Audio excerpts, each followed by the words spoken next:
অধিকারী গৌরব আর কি?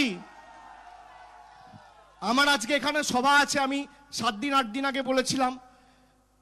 ফেসবুকে আবার অনেকে ভিডিও ছাড়ছে যাতে আমি ভয়ে এখানে না আসি, আমাকে ভয় দেখাবে, আমাকে ভাবছে হয়তো ধমকে চমকে তর্ক করে ওই দুটো এমনি তো জোকারের মতো মুখ, তারপর আবার বড় বড় কথা, আমাকে বলছে যে এলে দেখে নেবো, যদি না শুধরাও এই করবো তাই করবো। আরে তোর বাপকে গিয়ে বল বাড়ির 5 কিলোমিটারের মধ্যে দাঁড়িয়ে আছি, যা করার করায়। আয় আয়, হিম্মত আছে, হিম্মত আছে। এই মেদিনীপুরের মাটিতে, তোমার মাটিতে, তোমার পাড়ায়, তোমার এলাকায় দাঁড়িয়ে তোমায় চ্যালেঞ্জ ছুড়ে দিয়ে যাচ্ছে। 4 আনার নকুলদানা, তার আবার ক্যাশ মেমো, আমাকে থ্রেট দিচ্ছে। আজকে এলাম, আগামী 2 মাসের মধ্যে আরো 50 বার আসবো, জামানত বাজেয়াপ্ত করব। কথা দিয়ে যাচ্ছি, নেতৃত্ব নিজে নন্দীগ্রাম থেকে দাঁড়াচ্ছে, কথা দিয়ে যাচ্ছি। যারা মেদিনীপুরের মান সম্মানকে দিল্লির বুকে বিক্রি করে দিয়েছে না, মেদিনীপুরের আবেগকে, তাদেরকে কড়ায় গন্ডায় মানুষ আগামী দিন জবাব দেবে, কাউকে কিছু করতে হবে না। কথায় কথায় কি বলছে? ঘুমাচ্ছে ভাইপো, উঠছে ভাইপো, সকালে হাঁটছে ভাইপো, খাচ্ছে ভাইপো, আতঙ্ক হয়ে গেছে। 15 মিনিট বক্তব্য রাখলে 10 মিনিট খালি ভাইপো ভাইপো ভাইপো ভাইপো করছে, এত ভয়। এখন আবার আমার সাথে না লড়াই করে আমার বউকে টার্গেট করেছে। কি বলছে? বলছে আমার বউয়ের নাকি এখানে অ্যাকাউন্ট আছে, সেখানে অ্যাকাউন্ট আছে। ভাই, আমার বউয়ের কলকাতা ছাড়া কোথাও অ্যাকাউন্ট নেই, আর আমি তো তথ্য পরিসংখ্যান সামনে রেখে দিয়েছি। কি বলছে? আমার বউ নাকি 2 বছর আগে এয়ারপোর্টে সোনা নিয়ে ধরা পড়েছিল। তো তোর সিআইএসএফ আর সিবিআই কি নাকে নস্যি দিয়ে ঘুমাচ্ছিল যখন ধরা পড়েছিল? এয়ারপোর্টে তো 500 সিসিটিভি ক্যামেরা আছে। আমি তো চ্যালেঞ্জ করছি, যদি ধরা পড়ে থাকে সিসিটিভি ক্যামেরার ফুটেজ কেন তোমরা পাবলিশ করছো না, কেন প্রকাশ্যে আনছো না? আমি তো পরের দিন সাংবাদিক বৈঠক করে বলেছিলাম, আর আমি তো বলেছি আমার তোলাবাজির প্রমাণ দিতে পারলে, ওই বীরেন্দ্রনাথ শাসমল যেমন বলেছিল না, দাঁড় করিয়ে পুড়িও, আমিও বলবো দাঁড় করিয়ে আমাকে ফাঁসির মঞ্চে নিয়ে চলো, মৃত্যুবরণ করব। আমার তোলাবাজির প্রমাণ যদি দিতে পারো বা প্রমাণ করতে পারো আমি কোথাও যুক্ত রয়েছি, যার জন্য বাংলা মায়ের নামে এতটা কালিমাও লিপ্ত হয়ে থাকে। আমি আগের দিন সুদীপ্ত সেনের চিঠি প্রকাশ করেছি, এই চিঠিটা আজকেও এনেছি, আপনারা দেখুন।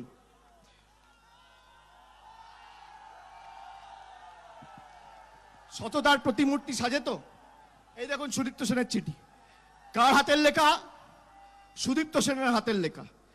সারদা কর্তা সুদীপ্ত সেন কি লিখেছে? জেল থেকে বসে চিফ মেট্রোপলিটন ম্যাজিস্ট্রেটকে, কোর্টকে চিঠি লিখেছে। কি লিখেছে শুনবেন? লিখেছে, শুভেন্দু অধিকারী টুক 6 crore rupees.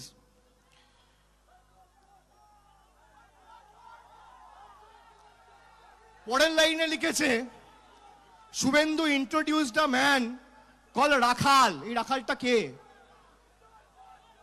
কোথায় রাখালটা কে? কোথায় গরু চড়াতো? রাখাল কে? Suvendu introduced a man name Rakhal and my vice president Somnath Dutta. Somnath Dutta কে ছিল জানেন? সারদার ভাইস প্রেসিডেন্ট। ওর সাথে আলাপ করিয়েছিল। কাঁথি কোঅপারেটিভ ব্যাংকের কোন পদে ছিল সোমনাথ দত্ত? সারদা কর্তা ফেরার হওয়ার 2 দিন আগে তাকে রেজিগনেশন দেওয়া হয়েছিল। এই জেলার মানুষকে আমি বলবো, যারা সারদায় টাকা ইনভেস্ট করে সর্বশান্ত হয়েছেন, রোজভ্যালিতে টাকা ইনভেস্ট করে সর্বশান্ত হয়েছেন, আগামী দিন বৃহত্তর আন্দোলন গড়ে তুলুন, আগামী দিন এই গদ্দারের বাড়ি ঘিরুন। সিবিআই এর উপর আস্থা রেখে আর ইডির উপর আস্থা রেখে কোনো লাভ নেই। আর কোর্টে মামলা চলছে, কোর্টে অনন্তকাল একটা মামলা চলে। যদি কেউ নিজের টাকা ফেরত চায়, আগামী দিন এই গদ্দারদের বাড়ি ঘেরাও করুন, যেন এলাকা থেকে বেরোতে না পারে। আমি সারদা, রোজভ্যালির যারা আমানতকারী আছে তাদের বলবো। এটা সুদীপ্ত সেনের চিঠি, বলছে 6 কোটি টাকা নিয়েছে। আবার এক পাতা পরে কি লিখেছে শুনুন। লিখেছে, যেদিনকে রাতে আমি ফেরার হলাম, আমি প্রথমে ইংরেজিতে বলছি যেহেতু চিঠিটা ইংরেজিতে লিখেছে। লিখেছে, but they use to blackmail me. They মানে হচ্ছে রাখাল, আর একটা সাংসদ রয়েছে এখানে সে, আর একটা হচ্ছে মীর জাফর অধিকারী।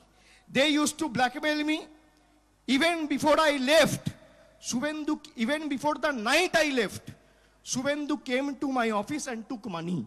মানে যেদিন রাতে আমি ফেরার হয়েছিলাম তার আগের দিন এসেও আমার অফিস থেকে টাকা নিয়ে গেছিল।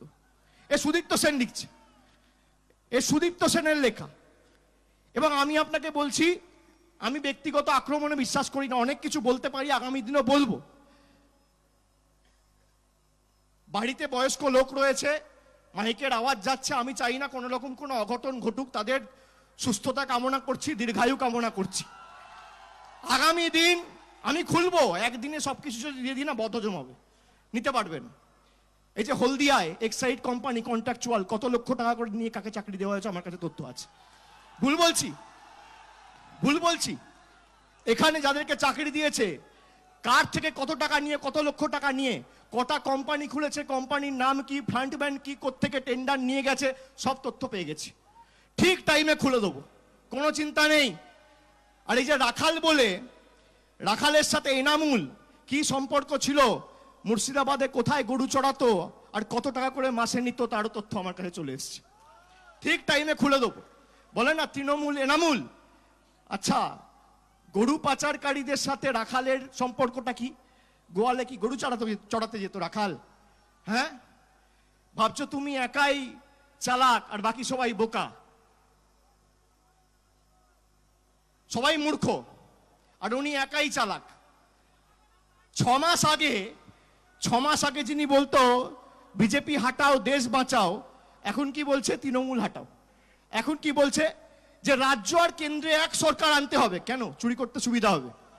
হ্যাঁ, সিবিআইও লাগবে না, ইডিও লাগবে না, ওয়েস্ট বেঙ্গল পুলিশও লাগবে না, চুরি করতে সুবিধা হবে। যেমন মধ্যপ্রদেশে চুরি করে কোনো চোর ধরা পড়ে না, কেন? কেন্দ্রেও বিজেপি, রাজ্যেও বিজেপি। গুজরাটে চুরি করে কোনো চোর ধরা পড়ে না, কেন? রাজ্যেও বিজেপি। ডবল ইঞ্জিন সরকার তো। ডবল ইঞ্জিন মানে কি? একটা ইঞ্জিন সিবিআই, একটা ইঞ্জিন ইডি, এটা হচ্ছে এদের ডবল ইঞ্জিন। তাতে কোনো অসুবিধা নেই, চুরি করে যাও। বলছে মোদিজির হাতে বাংলাটাকে তুলে দিতে হবে। বাংলা কি জয়নগরের মোয়া? তুই আগে মেদিনীপুর তুলে দেখা না মোদিজির হাতে, মোদিজির হাতে মেদিনীপুর তুলে দেখা। আবার বলছে আমি 18 বছরের বড়, আমি তুই তো কারি করছে আমাকে।